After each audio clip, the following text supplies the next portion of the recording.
iyadoo maalinta beri oo si rasmi uga bilaabmay doona gebi ahaanba geyiga dalkani Soomaaliland ololaha doorashooyinka qaranka Soomaaliland ayaa xisbiyada qaranku ay ka samaysanayaan xafiisyo iyo goobo ay ku kulmaan taageerayaashoodu waxaana si rasmi ah xisbiga mucaaridka waddan weyn ka badan lix xafiis uga furtay xaafadaha Cali Xuseen Xamarta Jarmalka iyo Qasabka waxaana gebi ahaanba xafiisyada si voluntary u futay shacabkan u helaan isbedel dalkani Soomaaliland ka dhaca waxaana si rasmi xadhiga uga jiray gudoomiyaha kaambeenka xisbiga wadaniga gobolka Togdheer Ibrahim Yuusuf Jirde iyo xogayaha kaambeenka gobolka Togdheer Cabdiraxmaan Maxamuud Caraale waxaana halkaasi hadallo mahadnaq uga jeediyeen dadkan ay si toddobaadyo isbedel doona xisbiga wadani ugu horeynba waxa ka warbixiyay xafiisyada shacabkan iyagu iskooda soo abaabulay isla markaana sheegay in hiliyahooba la garab taagay in xisbiga rajada mustaqbalka ee wadani rahmatullahi barakaatu soo dhaweynaya xisbigan anagu aanu furanay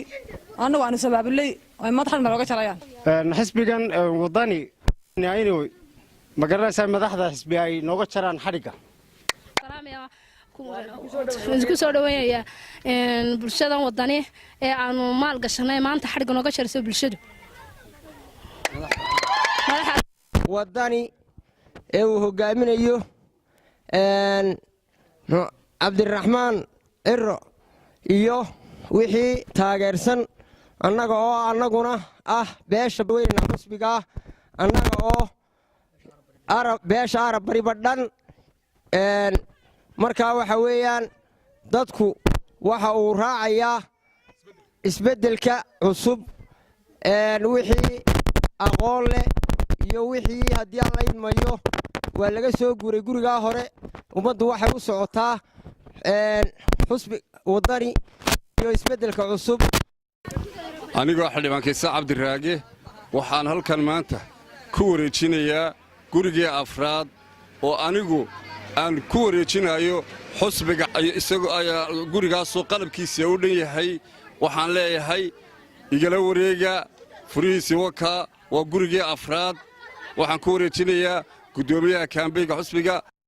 Ibrahim Yuusuf Jirde gudoomiyaha kaambeenka gobolka Togdheer ayaa isagoo halkaasi ka hadlay wuxuuna mahadnaq u jeediyay shacabkan reer Burco ee iyagu heleen isbedel dalkan Soomaaliland ka dhaca taageerayaasha xisbiga wadani ee xaafadda Cali Xuseen ee sida qiimaha iyo qaayaha la isu abaabulay maskaxdooda maalkooda iyo kartideeda isugu geeyay inay xisbiga isla barbar taagaan ee nuugu yeedhay inay nugu casuumay maanta inay halka kan aanu xarkaha uga jarno xafiisyadan faraha badan ee xaafadda Cali Xuseen ka furteen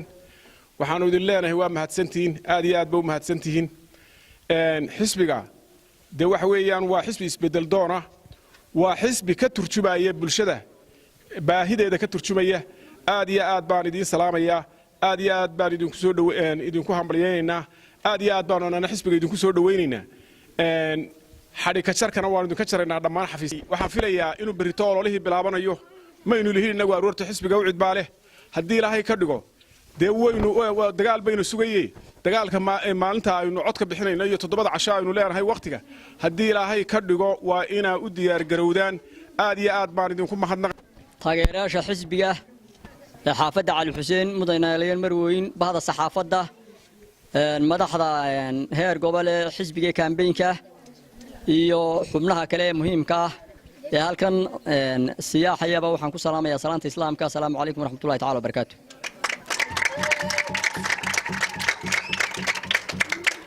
ballankeena ayaa ahaa inaynu cid aynu dhoolatuska u muujinayno ama taageeradeena aynu muujinayno inaynu wato xisbiga wadani waana kaga dhabayseen annaga